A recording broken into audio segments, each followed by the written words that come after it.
معزز و محترم مشائخ و علماء اسلام و معزز و محترم حاضرین و سامعین، اللہ رب العزت کے فضل و کرم سے رمضان المبارک کے اس مقدس مہینے کی چوتھی شب کی نماز تراویح پڑھنے کا ہم کو شرف و اعزاز حاصل ہو چکا ہے، اور اللہ تبارک و تعالیٰ کے فضل و کرم سے نماز تراویح میں آج جو قرآن مجید کا حصہ تلاوت کیا گیا ہے وہ 21 رکوعوں پر مشتمل ہے۔ بذات خود جس سورہ مبارکہ کی تلاوت کی گئی ہے یہ سورہ نساء ہے، جو اپنے نزول کے اعتبار سے مدنی صورتوں میں سے بڑی ہی عظیم الشان اور معرکۃ الآراء سورہ مبارکہ ہے۔ اس کے اندر 24 رکوع ہیں، 177 اس میں آیات ہیں، اور اپنی پچھلی صورتوں کی ترتیب کی طرح یہ سورہ مبارکہ بھی مدنی صورت ہے، اور 3 پاروں پر پھیلی ہوئی سورہ بقرہ کے بعد یہ واحد سورہ مبارکہ ہے جو 3 پاروں پر پھیلی ہوئی ہے۔ اس کا کچھ حصہ چوتھے پارے میں ہے، پورا 5واں پارہ اسی سورہ مبارکہ پر مشتمل ہے، اور اس کے بعد 4 رکوع چھٹے پارے کے اندر ہیں۔ آج اس میں سے 1 رکوع پڑھا جا چکا ہے، جس طرح کہ میں نے عرض کیا 21 رکوعوں کی تلاوت کی گئی ہے، اور بقیہ جو 3 اس کے رکوع ہیں وہ انشاءاللہ العزیز کل کی منزل کے اندر شامل کیے جائیں گے، اور اس کے بعد پھر سورۃ المائدہ، اور وہ بھی اپنے نزول کے اعتبار سے مدنی سورہ مبارکہ ہے۔ مسلسل یہ بڑی بڑی صورتیں جو آ رہی ہیں یہ اپنے نزول کے اعتبار سے مدنی صورتیں ہیں۔ انشاءاللہ العزیز اس کا خلاصہ کل ہم اپنے درس قرآن میں ظہر کی نماز کے بعد ہوتا ہے آپ کی خدمت عالیہ میں پیش کریں گے۔ ایک مرتبہ درود و سلام پڑھ لیجیے۔ السلام علیکم یا رسول اللہ وعلی آلک و اصحابک یا سیدی یا حبیب اللہ،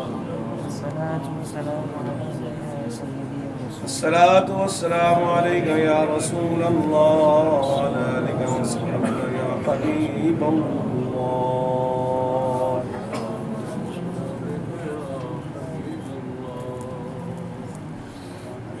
ایک مرتبہ پھر درود و سلام پڑھ لیجیے۔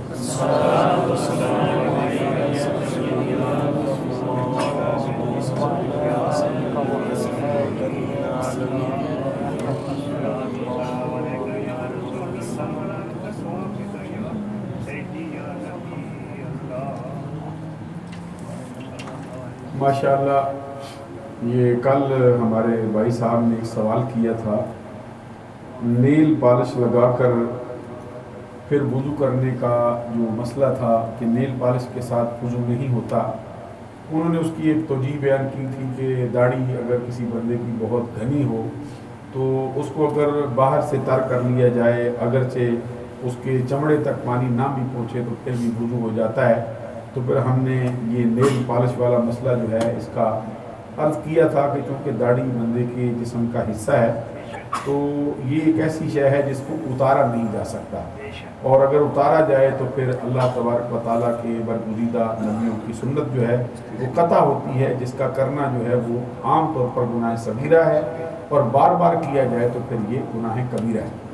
اب کہتے ہیں کہ ایک اور سوال میرے ذہن میں آ گیا ہے، اور وہ یہ سوال میرے ذہن میں آیا ہے کہ بندہ موزہ پہنتا ہے تو موزے کے بعد پھر اس کو جو ہے موزے کے اوپر مسح کرنا جائز ہوتا ہے، تو کیا یہ اس طرح کیوں ہے؟ اس کے لیے آپ کی خدمت عالیہ میں گزارش یہ ہے کہ جو موزہ ہوتا ہے وہ ایک بندے کی ضرورت ہے۔ سردیوں کے موسم میں اگر بندے نے موزہ پہنا ہے، عام بندے کے لیے 5 نمازوں کے اندر اس کو مسح کرنا جائز ہوتا ہے، نہ کہ ہمیشہ کے لیے مسح کرنا اس کا جائز ہوتا ہے۔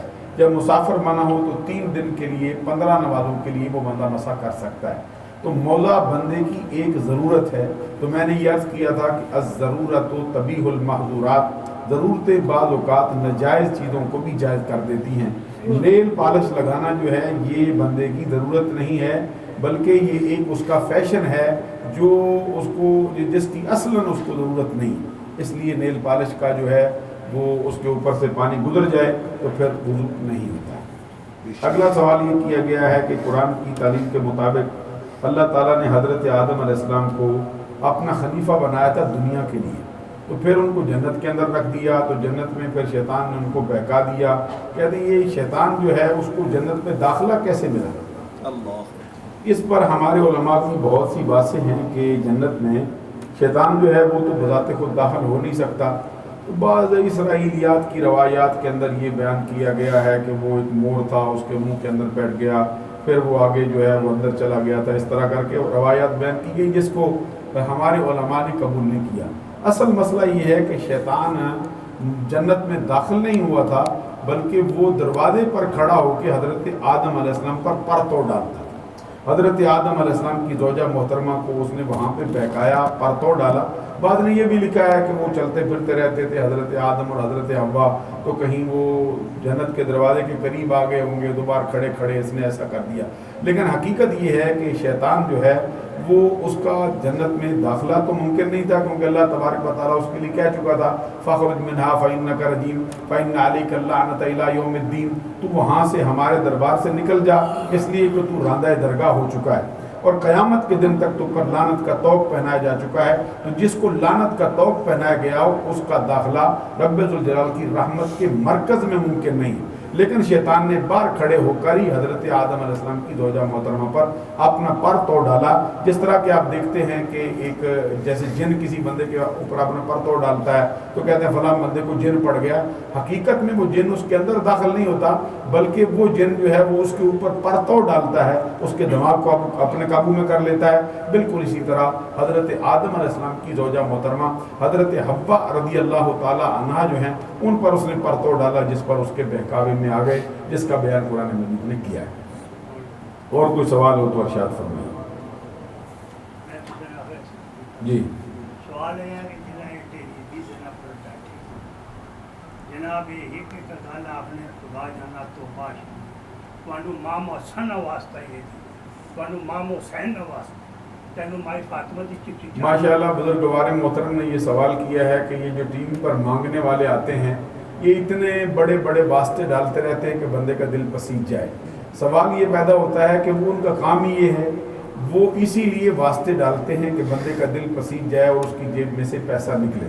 جس طرح آپ دیکھتے ہیں کبھی آپ راستے سے گزر رہے ہوں تو آگے سے کوئی بندہ مل جاتا ہے لنگڑاتا ہوا پاکستان کی سرزمین پہ، یا کسی کا ہاتھ خراب ہے، تو جو بات آپ کے دل میں ہوتی ہے عام طور پہ اسی طرح کی وہ دعا مانگنا شروع کر دیتا ہے۔ مثلاً وہ کہتا ہے اللہ تبارک و تعالیٰ تجھے حج کروائے، مثلاً وہ کہتا ہے اللہ تعالیٰ تیرے بیٹے کو کامیاب کر دے، مثلاً وہ کہتا ہے اللہ کرے تیری شادی ہو جائے، یا دو جوان میاں بیوی جا رہے ہو کہ اللہ کرے تمہارا مسئلہ تمہاری محبت ایک دوسرے کے ساتھ بڑھ جائے۔ یعنی یہ ان کا ایک طریقہ کار ہوتا ہے کہ بندے کے دل کو وہ اس کے دل میں رکت ڈالنے کے لیے اور اس کے دل کو اپنی طرف مائل کرنے کے لیے اس طرح کے الفاظ بولتے ہیں تاکہ اس کی جیب میں سے پیسہ نکل سکے۔ لیکن مسئلہ یاد رکھنے والا یہ ہے کہ کسی کے واسطہ ڈالنے کی وجہ سے دوسرا بندہ اگر پیسہ نہیں دیتا نہ وہ گناہ گار ہوتا ہے، نہ اس پر وہ قیامت کے دن کوئی بات پرس ہونے والی۔ یہاں تک کہ اگر کوئی بندہ کسی کو قسم دے دیتا ہے کہ میں تجھے اللہ کی قسم دیتا ہوں، میں تجھے رسول کی قسم دیتا ہوں، تو یہ قسم دینے سے بھی کوئی کسی قسم کا فرق نہیں پڑتا، نہ اس پہ قسم اس کی آتی ہے جب تک کہ بندہ خود اپنے ذمے قسم نہیں لیتا۔ اور کوئی سوال ہو تو ارشاد فرمائیں۔ یہ ہے کہ اگر کسی بندے کی شوگر ہے وہ ٹیکہ لگنا ہے، اگر دینے وہ اگر چیک کری کہ میری شوگر کٹی گئی ہے یا صحیح۔ ماشاءاللہ اب یہ سوال ہوا ہے کہ جو شوگر والا مریض ہے اگر وہ اپنی شوگر کو چیک کرنے کے لیے اپنا بلڈ لیتا ہے تو حالت روزے میں ایسا کرنا جائز ہے یا نہیں؟ بالکل ایسا کرنا جو ہے وہ جائز ہے۔ جسم میں سے کسی چیز کا باہر نکل جانا جب کہ اس کو اتنی کمزوری واقع نہ ہو جائے جس کی وجہ سے اس کو روزہ پائے تکمیل تک نہ پہنچ سکے تو اتنا بلڈ لینا جو ہے وہ جائز ہے۔ دوسرا جڑا وہ ٹیکہ وہ ٹیکہ روزہ کھولے تو بعد لانا چاہیے۔ ماشاءاللہ بھی سوال کیا گیا ہے کہ روزے کی حالت میں ٹیکہ لگانا جو ہے اس کی اجازت نہیں ہے عام علماء کے نزدیک۔ بعض نے اگرچہ کہہ دیا ہے کہ وہ ٹیکہ بھی لگ سکتا ہے، لیکن صحیح یہ ہے کہ حالت روزہ کے اندر ٹیکہ لگانا جائز نہیں ہوتا۔ اور اگر کسی بندے کو اتنی مجبوری ہو کہ اس کو ٹیکہ لگائے بغیر گزارا ہی نہیں ہوتا، اس کے لیے ضروری ہے کہ پھر وہ فدیہ ساتھ دے۔ جس طرح کہ انہیلر لینے والا شخص جو ہے اس کے لیے حکم دیا گیا ہے کہ وہ روزہ بھی رکھے، انہیلر بھی لیتا رہے اور ساتھ ساتھ وہ فدیہ بھی دیتا رہے، کیونکہ یہ شک پڑ گیا ہے کہ اس کا روزہ قائد تکمیل کو نہیں پہنچے گا۔ اس لیے اب وہ بندہ ایسی بیماری میں مبتلا ہو چکا ہے کہ جب تک انہیلر نہیں لیتا اس کا سانس بحال نہیں ہوتا، نظام تنفس اس کا کام نہیں کرتا، اس کے لیے حکم دیا گیا ہے کہ وہ روزہ بھی رکھتا رہے اور ساتھ ساتھ فدیہ بھی اپنے روزے کا دیتا رہے۔ اور کوئی سوال اور ارشاد فرما سکتے ہیں؟ سبحان ربک رب العزت عما یصفون وسلام علی المرسلین والحمد للہ رب العالمین۔